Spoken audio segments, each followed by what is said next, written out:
और जैसे आज हम रो रहे हैं वैसे हमारी गुरु माता हमारी भगवानी रोएगी। इसलिए जब कोई लाभ नहीं गुरुपुत्र अश्वत्थामा को मारने से तो ऐसा कार्य क्यों किया जाए। जो भवितव्यता थी, जो हमारे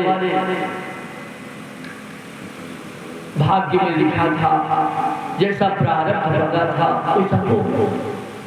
द्रौपदी पूछी तो है, लेकिन द्रौपदी ने अश्वत्थामा को मारने के लिए रोक दिया। अर्जुन जो भगवान श्री कृष्ण की ओर देखते थे, महाराज क्या करें, कृष्ण की ओर देखा, भगवान कृष्ण ने कहा कि ब्रह्म बंधुर लहर्तव्यः आततायी वधार्थ। ब्राह्मण की हत्या नहीं, शरीर तक नहीं, लेकिन आततायी वध की योग्य है तो आततायी। लेकिन भगवान कृष्ण परीक्षा ले रहे थे। अंत में अर्जुन ने अश्वत्थामा को छोड़ दिया। भगवान कृष्ण ने इशारा किया, उसकी मणि निकाल लिया। अश्वत्थामा की मणि थी, मणि निकाल लिया, उसे गुरु कर दिया और अश्वत्थामा को मुक्त कर दिया। कल आपने देखा कि अश्वत्थामा को तभी संतोष नहीं हुआ। अश्वत्थामा ने पांचों पांडवों को मारने के लिए ब्रह्मास्त्र का प्रहार किया था, लेकिन वो भगवान की कृपा से ब्रह्मास्त्र के द्वारा ही अर्जुन ने उन्हें विफल किया। और अंत में देखिए उसने विचार किया कि ऐसा न हो पांडवों के किसी स्त्री के गर्भ में बच्चा हो, पेट में बच्चा हो तो वंश परंपरा चल जाएगी। इसलिए उसने संकल्प लिया, अपने हाथ में जल लिया और संकल्प किया कि पांडवों की स्त्रियों में किसी स्त्री के पेट में कोई बच्चा हो, गर्भ हो तो समाप्त हो जाएगा। इतना तक किया अश्वत्थामा ने। और जब बाणों का प्रहार हुआ, ब्रह्मास्त्र का प्रहार हुआ, उत्तरा के गर्भ में ब्रह्मास्त्र पहुंचता है। उत्तरा के गर्भ को, उसके अंदर जो बच्चा था उसको समाप्त कर दिया। लेकिन भगवान कृष्ण ने विचार किया, भगवान कृष्ण ने विचार किया यदि हम ऐसा करते हैं, यदि ऐसा होता है तो कोई धर्म माने करेगा। जब धर्म अधर्म में कोई अंतर नहीं रह जाएगा, धर्म करने वाले की भी वही दशा, धर्म करने वाले की भी वही दशा। ऐसी स्थिति में भगवान श्री कृष्ण उत्तरा के गर्भ में प्रवेश कर गए और उस बालक की रक्षा किया, बालक को जीवन दान दिया वहां जाकर। इसलिए भगवान को कहते हैं सहोदर भाई। विष्णुराधा, परीक्षित का एक नाम हुआ विष्णुराधा, विष्णुराधा जिसकी भगवान विष्णु दे रखे। ऐसे महाराज परीक्षित जिनका जन्म हुआ तो बड़ा उत्सव मनाया गया।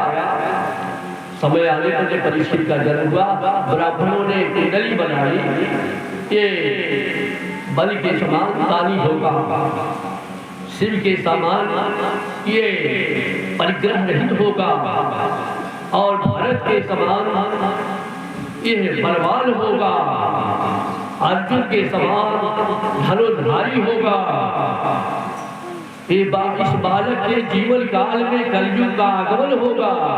जब विजय के लिए निकलेगा इसे कलयुग से भेंट होगी और कलयुग से इस बालक का परीक्षित का संग्राम होगा और अंत में कलयुग के गिराने पर उसके निवेदन करने पर उसे कुछ स्थान दे करके ये बालक कलयुग को मुक्त कर देगा और फिर इस बालक का अंत, इस जातक का अंत जो है ब्राह्मण के सांप के डसने से अब मृत्यु के रूप में होगा। ये ब्राह्मणों ने कुंडली बना करके कुंडली जब परीक्षित बड़े हुए, इधर आपको हमने बताया कि विदुर जी आए। विदुर जी महाभारत के संग्राम में लगे थे। विदुर जी को तो लाल मार कर भगा दिया था दुर्योधन ने। विदुर जी रात्रि के 12 बजे आए और रात्रि के 12 बजे बहुत ही द्वारा धृतराष्ट्र बहुत लज्जित हुआ। अंत में वो बदल का आश्रम चला गया, वहां तपस्या करके अपने शरीर का त्याग कर दिया। गांधारी साथ हो गई। ये कथा आप श्रवण करते रहे, संग बस मुझे कहना पड़ा। और इसके बाद आपने देखा परीक्षित दिग्विजय के लिए निकल पड़े। परीक्षित का राज तिलक कर दिया।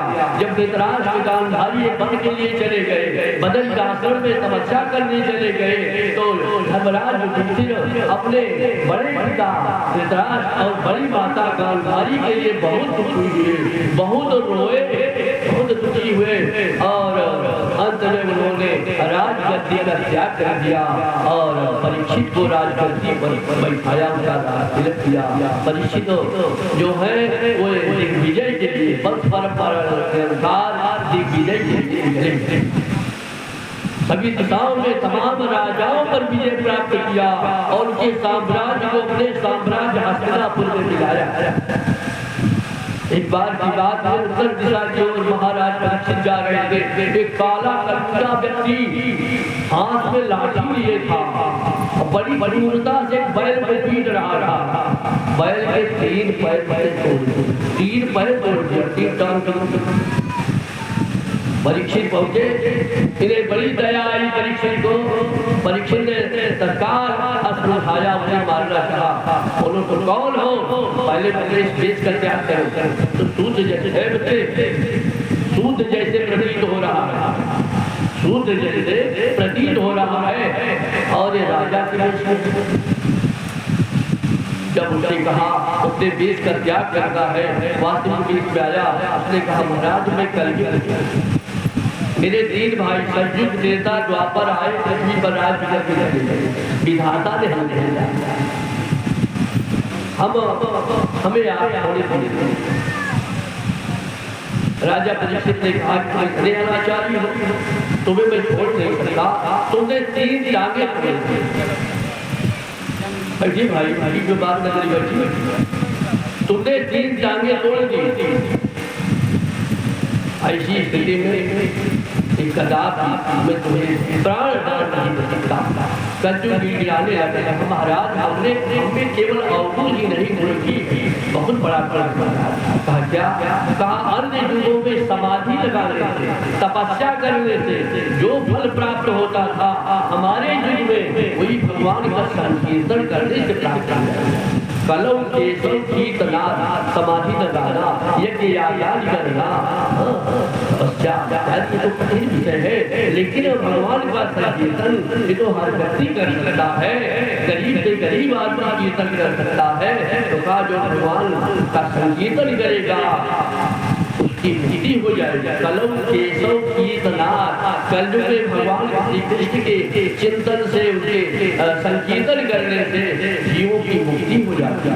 तो बड़ा अच्छा गुण है, बहुत अच्छा गुण है इसके अंदर। ऐसी स्थिति में महाराज परीक्षित ने कलयुग को छोड़ दिया। कहा तुम सर्वत्र नहीं रह सकते, तुम्हारे रहने के लिए कुछ स्थान निर्धारित होगा।